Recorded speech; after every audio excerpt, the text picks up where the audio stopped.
Welcome back, ladies and gentlemen. Week after week, the news from the Kashmir Valley has been simple and succinct. Terrorists have been eliminated, killed one after the other. High-level wanted terrorists from the Hizbul Mujahideen to the Jaish-e-Mohammed neutralized. Well, joining me today is the General Officer Commanding of the Army's South Kashmir-based Victor Force, Major General Sengupta, who is leading the charge in South Kashmir and this fight against terror.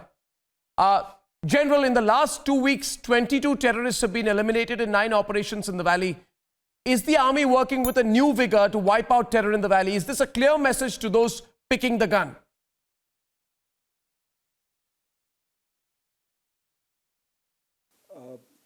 I would set the facts correct somewhat with reference to what is there in South Kashmir. Since January this year, we have had 31 operations in which 83 terrorists have been eliminated. Possibly you are referring to the spate of operations which picked up post-April.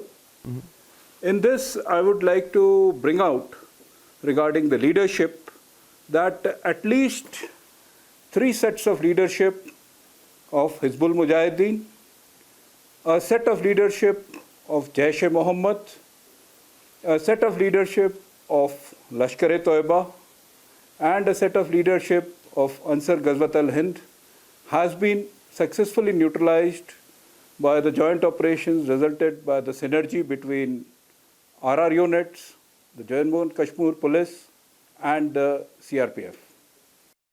Yesterday, a democratically elected leader, a Sarpanch who came to the valley to bring about change, Sarpanch Ajay Pandita Bharti, was shot dead.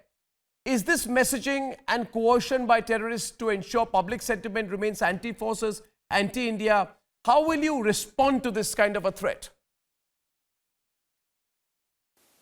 The heinous killing of Sarpanch Ajay Pandita by possibly a group of 2 or 3 terrorists in the area south of Anantnag is really an assault on the democratic process being instituted in the valley.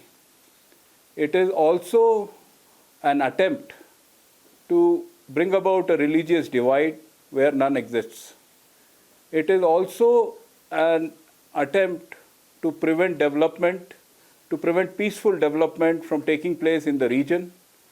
The Sarpanch was going to raise his own apple orchard and he was doing peaceful activities in the area.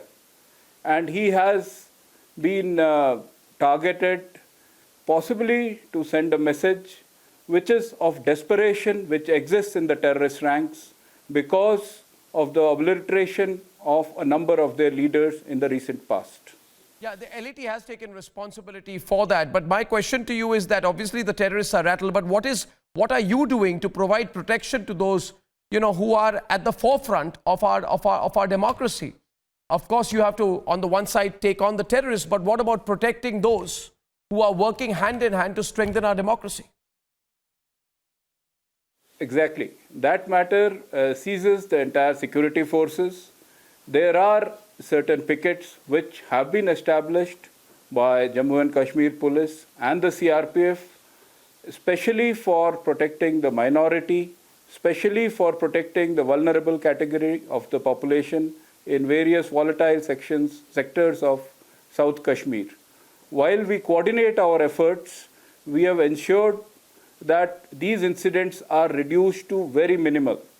This is the second killing in a period of last 8 months of a Sarpanch in that area. So we are viewing it seriously. We are going to take further measures to ensure such targeting does not occur. You had said that if we dismantle the overground OGW network, it will also lead to a faster route for eliminating terrorists. How are you doing this? How are you tackling the OGW network? Because that is very, very critical to actually win the battle medium term. Yes, it has been implemented on the ground since last year. We have apprehended almost 200 plus OGWs other than a couple of hundred instigators till January this year, from August last year. And a number of them were booked under PSA, and almost 150 plus have been apprehended post-January. and the successful removal of the OGWs from the terrorist ecosystem does reduce the level of violence. Quite a number of violent incidents like throwing of grenades, firing of small country-made pistols at civilians or security forces personnel is done by the OGWs who are desirous of joining the ranks of the terrorists or are being coerced to join the rank of the terrorists. And we have a plan of action where successfully we have dismantled a number of networks related to Jaish, related to LET, also related to Hizbul Mujahideen. That also, along with the JKP, leads us to a state where we gain information of the movement of terrorists and launch our further operations. Well, General Sengupta, all the very best. And thank you for joining me. Thank you. Thank you, General.